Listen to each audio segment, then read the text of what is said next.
네, 올해 추석 차례상 비용도 대폭 늘어날 전망입니다. 물가 대책은 없는지 권혁중 경제평론가와 짚어보겠습니다. 어서 오십시오. 네, 안녕하십니까. 네, 자, 한국물가협회에서 올 추석 차례상 비용을 조사를 했는데 지난해 추석보다 또 대폭 오를 전망이라고 해요. 네, 그렇습니다. 한 17개 시도 전통시장에 있는 4인 가족 기준으로 이제 조사를 해본 건데요. 네. 실제 올해 같은 경우가 추석 차례상 28만 한 7,100원 정도가 될 것이다 이렇게 조사가 됐습니다. 이게 작년 같은 경우가 23만 7,381원이었거든요. 네. 그러니까 9.1% 이제 상승한 수치고 10년 전으로 돌아가 보겠습니다. 10년 전에는요 19만 8,610원 해갖고 그때보다 올해 같은 경우 한 44%나 오른 가격이죠. 그래서 계속 이제 차례상 비용이 계속적으로 올라가고 있다. 이게 전통시장에서만 그런 겁니다. 대형마트로 가면 더 오르는 거고.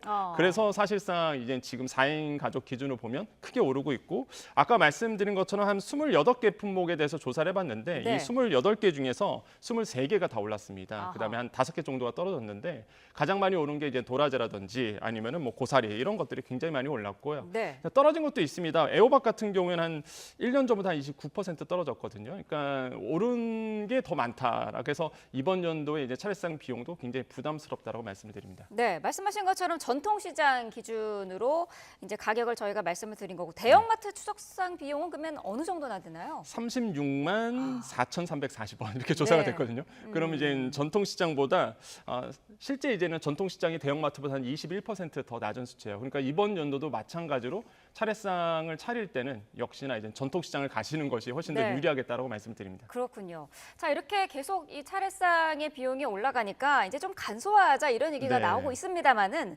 삼첩반상 수준으로 차려도 10만 원이 훌쩍 넘는다 이런 네. 분석도 있더라고요. 그렇죠. 이제 삼첩반상 하면은 이제 젊은 친구들은 잘 몰라요. 삼첩반상이 뭔지. 그래서 네. 기본적으로 뭐 밥이라든지 국, 그다음에 장류, 김치 빼고 반찬이 3개 아하. 이렇게 이제 삼첩반상을 얘기하는데 네. 이 삼첩반상이 차례상 중에서 가장 간소한 겁니다. 네. 3첩, 뭐 6첩, 9첩, 12첩 이렇게 있거든요. 네. 그러니까 사실상 삼첩반상이 간소화된 건데 이거를 뭐 전통시장이나 대형마트 가도 10만 원이 넘어간다는 거예요. 아하. 그러니까 사실상 가장 간소하게 차례상을 차려도 10만 원 이상이 되다 보니까 이 부담감이 계속적으로 커질 수밖에 없다라고 볼 수밖에 없죠.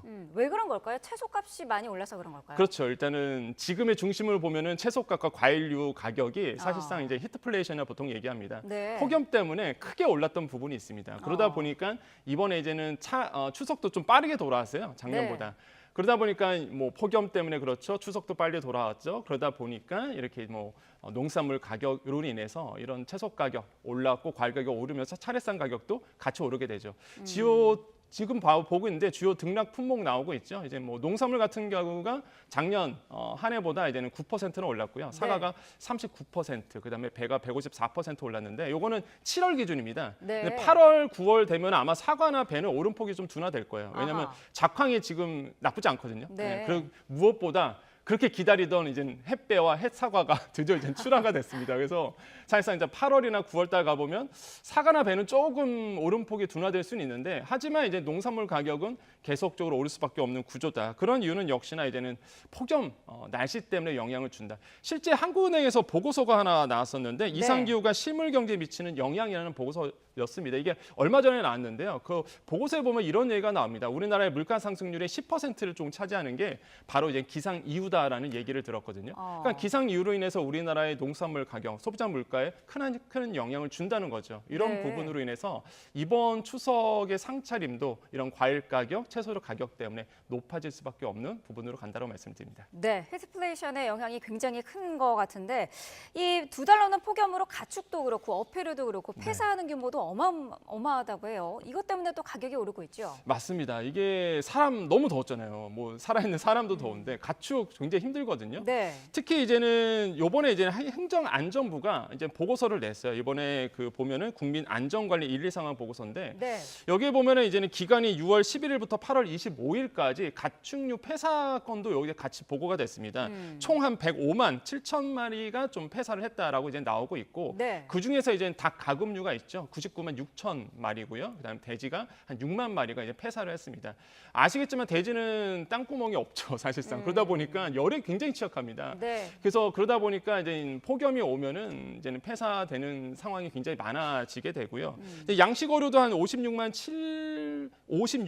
7만 마리 등이 이제 폐사를 했거든요. 네. 뭐 양식 어류도 마찬가지고 굉장히 크게 이제 피해를 받았던 부분이 있습니다. 그래서 아마 뉴스에도 많이 소개가 됐었는데 양식업 하시는 분들도 굉장히 시름이 이제는 커졌거든요. 네. 이런 거 봤을 때 굉장히 지금 문제가 되고 있고 왜 또 문제가 되냐 그러면 사실상 생산자 물가가 오르게 돼요. 그러니까 생산자 물가가 오른다 그러면 시간을 두고 소비자 물가에 고스란히 영향을 주다 보니까 네.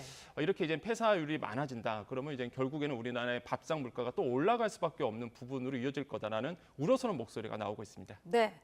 자, 풍성한 한가위가 돼야 되는데 지금 지갑 상황이 풍성하지 않은 그런 상황이거든요. 추석 선물을 어떻게 준비할지에 대한 조사도 해봤더니 선물 예산을 10만 원 미만으로 선택한 비율이 예년보다 높아졌다 그러더라고요. 저도 그럴 것 같습니다. 왜냐하면 주머니가 얇아졌기 때문에 그럴 수밖에 없다고 생각을 해보는데요. 네. 이 통계는요, 한국농수산식품유통공사에서 이제 조사를 한 겁니다. 네. 그래서 7월 31일부터 8월 5일까지 설문조사, 그러니까 서베이 조사를 했는데요. 3,000명에게 물어봤습니다. 추석 선물 구매 의향 조사 이렇게 했더니 사과를 좀 많이 사겠다라고 응답을 하셨어요. 25% 정도. 그다음에 소고기, 과일 혼합 이렇게 응답을 하셨는데 보시면 이제 과일 중심이죠. 작년 같은 경우에는 소고기가 좀 많았거든요. 네. 워낙 과일값이 작년에 너무 높았다 아. 보니까 올해는 이제 사과와 과일 혼합해서 보면 한 38% 정도가 됩니다. 그래서 네. 이제 과일 중심으로 이제 사겠다라고 응답을 하셨고 예산도 이제 같이 물어봤는데 이제 5만 원 미만으로 생각하고 있다 9.5% 응답하셨고요. 5만 원에서 10만 원 25.8% 이렇게 얘기하셨는데 네. 이게 그렇게 보면 10만 원 미만이 35.3%가 나와요. 그러니까 그러네요. 거의 대부분이 이제는 제가 봤을 때 10만 원 이하로 생각을 하고 있다 이렇게 네. 보고 있고 10만 원에서 20만 원 29% 나오고 있습니다. 그래서 많은 분들이 아무래도 이제 물가가 오르다 보니까 지갑이 얇아졌잖아요. 네. 그래서 가처분소득이 적다 보니까 아무래도 10만 원 미만으로 좀 생각을 하고 있다라고 생각해 봅니다. 네, 그렇군요. 자, 물가 비상 상황에 지금 당정이요. 성수품 17만 톤을 공급하기로 했는데 이게 역대 최대 규모라고 해요. 그렇습니다. 이번에 당정이 이제 모여서 이번 추석 어떻게 할까 물가 불안이 커지다 보니까 네. 그래서 이제는 성수품 17만 톤을 이제 공급하기로 했는데 거기에 핵심은 이제 여름 배추도 이제 포함되어 있습니다. 여름 배추 이제 비싸다 보니까 지금 비축 물량 하루에 400만 톤을 풀겠다라고 이제 얘기를 했거든요. 네. 그래서 이제 여름 배추도 풀고요. 또 한 가지 이제 과일류죠. 아까 말씀드린 것처럼 이제는 드디어 이제는 핫배와 핫사과가 햇사과와 햇배가 이제 출하가 됐는데 네. 이게 정말 제가 사과를 너무 좋아하거든요. 그래서 제가 8월을 기다렸어요, 사실.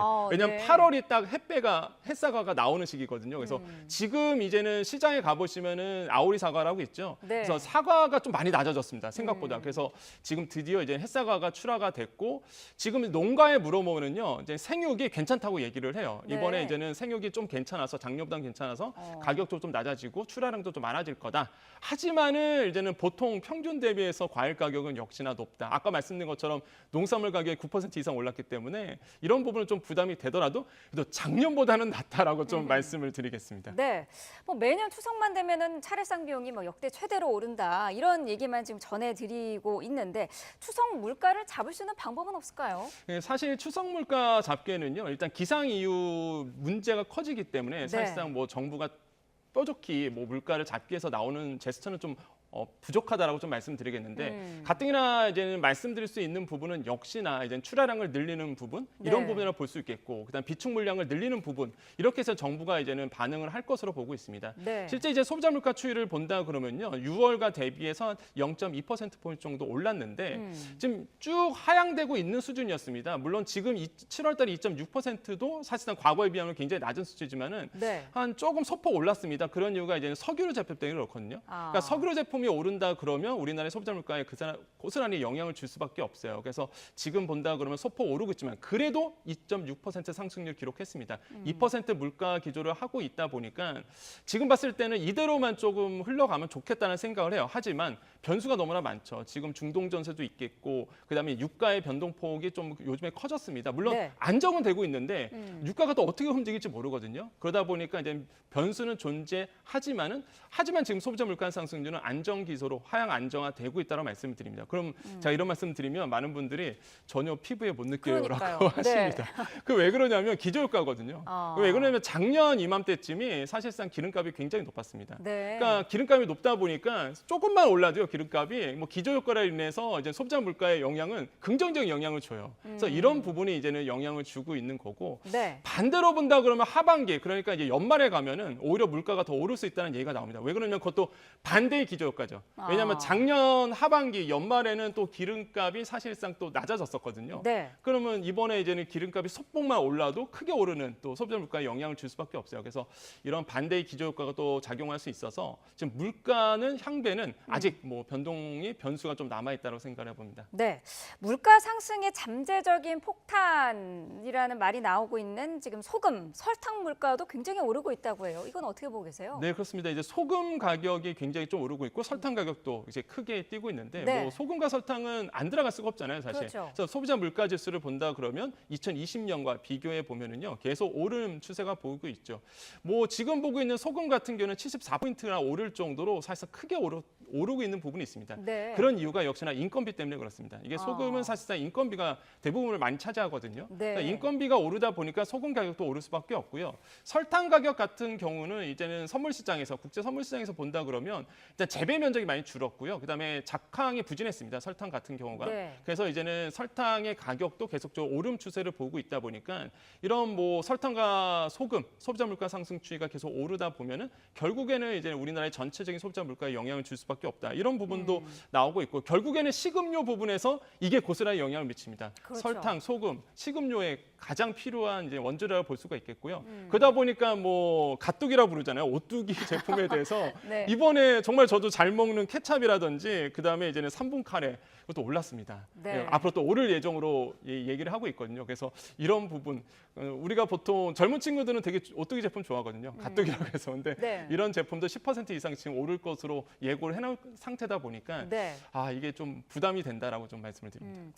그러면은 올해 어쨌든 남아 있는 좀 일정이나 뭐 이런 거를 고려를 했을 때 물가가 좀 떨어질 가능성이 있는 거는 보이지 않나요? 그러니까 과일류 가격은 지금 추세로 본다 그러면 작년보다는 네. 1년 전보다는 떨어질 가능성이 커요. 아까도 말씀드렸지만 작황도 좋았고 무엇보다 이제 햇사과, 햇과일들이 이제 출하가 되고 있다 보니까 네. 과일 가격 같은 경우에는 과거 1년 전보다는 물가가 잡힐 것으로 보고 있는데 채소로 가격은 지금 아무래도 폭염 때문에 물가가 잡히지 않는 부분이 있습니다. 그래서 네. 농산물 가격 중심으로 계속적으로 오를 수밖에 없고 하반기에 이제는 공공물가를 과연 정부가 어떻게 움직이냐에 따라서 그 변수를 작용할 거라고 봐요. 그래서 만약에 공공물가가 움직이게 되면 또 소비자 물가 상승에 대한 압력을 주기 때문에 네. 이런 부분이 계속적으로 우상향될 수밖에 없는 부분이다. 하지만은 물가 전체적인 흐름 같은 경우에는 2% 이제 초반. 네. 지금 이제는 한국은행 같은 경우는 2% 초반 생각까지도 나오고 있거든요. 네. 그래서 이런 부분으로 좀 갈 것이다라고 생각을 하고 있습니다. 네.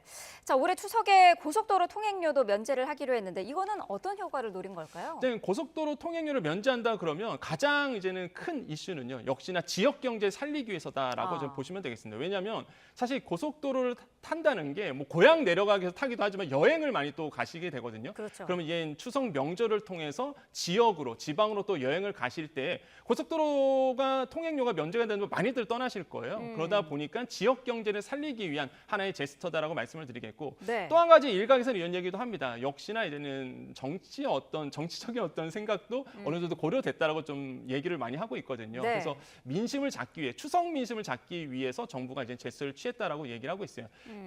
결론적으로 말씀드리면은 결국에는 통행료 면제 부분은 지역 경제를 살리기, 내수 살리기에 맞닿아 있다라고 좀 평가를 해보겠습니다. 네.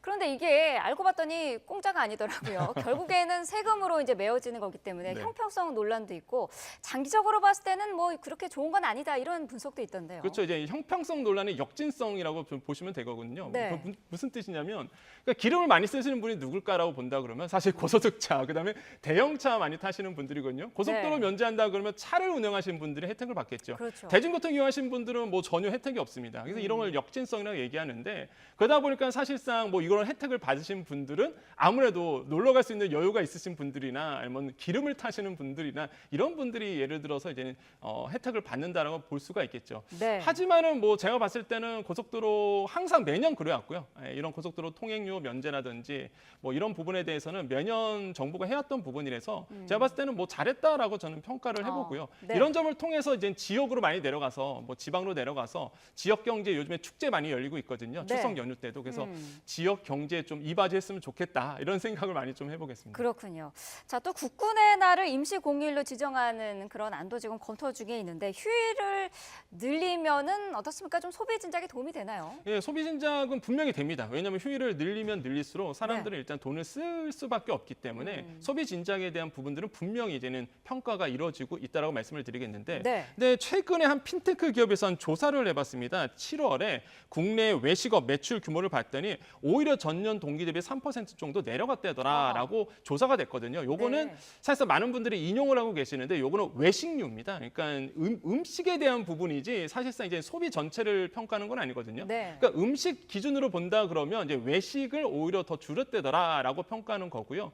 실제 이제는 그걸 떠나서 전체 소비의 진작 효과를 본다 그러면 휴일이 하나 늘어날수록 사실상 소비 진작은 되는 걸로 이제 조사가 되고 있고 네. 이런 부분에서 봤을 때 이제는 휴일 이번에 이제 국군의 날 때 임시 공휴로 된다라고 본다 그러면 역시나 이제 소비 진작의 효과는 저는 일어날 거라고 보고 있고요. 네. 그렇게 된다 그러면 여행과 이제는 뭐 펜션업이라든지 아니면 레저, 전후방 산업의 연계가 굉장히 높거든요. 상관관계가 높다 보니까 이런 부분에서는 저는 높게 평가하고 있다. 그래서 뭐 휴일이 좀 많아져서 많은 근로자들이 좀 지역 내려가서 지역 경제 굉장히 힘들거든요. 지금 그래서 네. 지방에 내려가서 고향에 내려가서 뭐 여행지에 내려가서 지갑을 좀 열어줬으면 좋겠다라는 생각을 많이 해봅니다. 네.